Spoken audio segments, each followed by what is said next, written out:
We all know that there can be too much of a good thing. But what about porn? Thousands of guys are now saying that it ruined their lives, and they're being demonized for giving it up.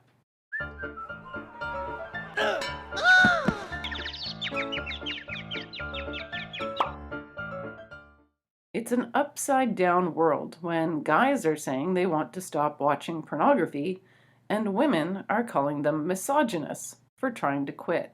Now, I spent the last 2 weeks looking into this new phenomenon and wrote a lengthy article in the Post Millennial, which I'll put a link to below, and I urge you to go read it. But there's a lot of stuff that I couldn't fit into that piece, so I want to talk about it here. But a quick note up front, please be careful in the comments. If you want to disclose anything, be sure first, and if you're a porn lover, please don't shame anyone. They're not trying to take away your porn. First of all, these are not religious groups, and they're not trying to ban porn.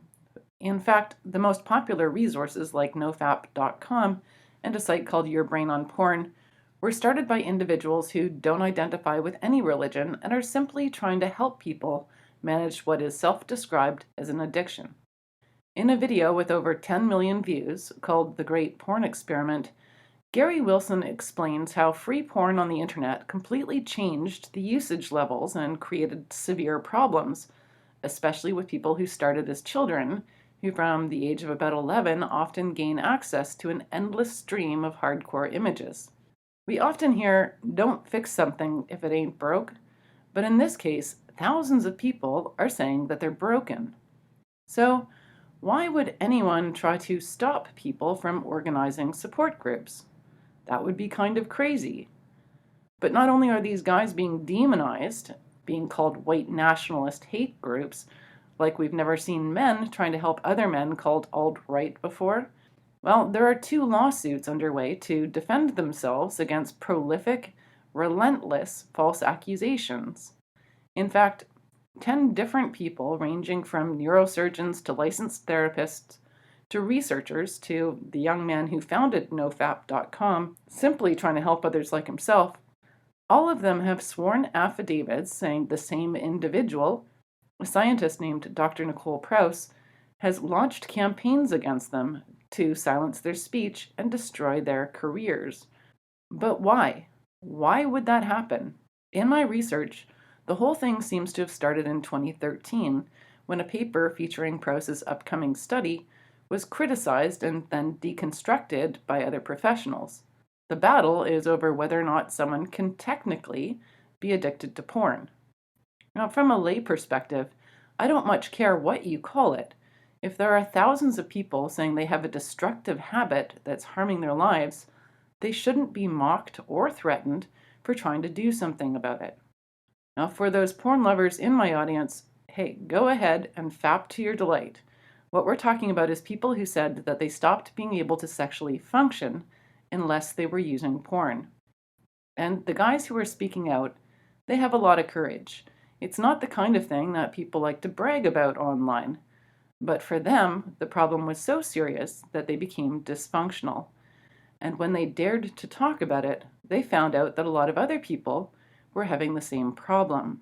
Sure, maybe some scientists are clucking and rolling their eyes at how little people understand their own bodies. But if you feel ill and have symptoms of illness, and a doctor tells you that there's nothing wrong with you, it's infuriating. Now, while the science isn't yet resolved, every time a new study comes out supporting sexual addiction as a legitimate condition, those academics end up getting personally attacked, accused of fraud, ethics challenges filed with their licensing board, or being called twisted cyber stalkers when they try to defend their research. The phenomenon is being compared to the tobacco company scandals when the public was being told that research showed tobacco isn't harmful to your health. One of the arguments I came across was that porn is healthy to watch. The problem is that people consistently masturbate while watching it. So, pro-porn scientist says, it's not the porn that's the problem, it's the masturbation. That's kind of like telling an alcoholic that they aren't addicted because alcohol has positive social benefits. The real problem is that they drink it.